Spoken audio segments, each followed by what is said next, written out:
कुंभमेळा हा का घेतला जातो? कारण कुंभ याचा अर्थ होतो कलश किंवा ज्यावेळेस समुद्र मंथन हे देवांच्या आणि असुरांच्या मध्ये सुरू असतं त्यावेळेस समुद्र मंथनातून खूप काही गोष्टी बाहेर आलेल्या असतात, परंतु ज्या एका गोष्टीची वाट असुर आणि देव देखील बघत असतात ती गोष्ट म्हणजे अमृत कलश. ज्यावेळेस अमृत कलश हे समुद्र मंथनातून बाहेर येते त्यावेळेस सर्व देव हे अमृत कलश घेऊन तिथून पळून जातात, कारण तोपर्यंत देव देखील अमर झालेले नसतात, इमॉर्टल झालेले नसतात आणि अमृत कलशाचे संरक्षण सुद्धा असुरांपासून करायचे असते.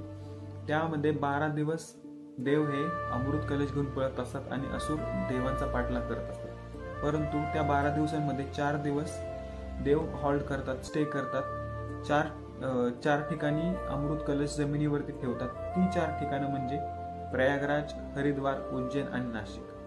देवांच्या आयुष्यातले 12 दिवस म्हणजे मनुष्याच्या आयुष्यातले 12 वर्ष. त्याच्यामुळेच 12 वर्षातून एकदा कुंभमेळा याचे आयोजन केले जाते.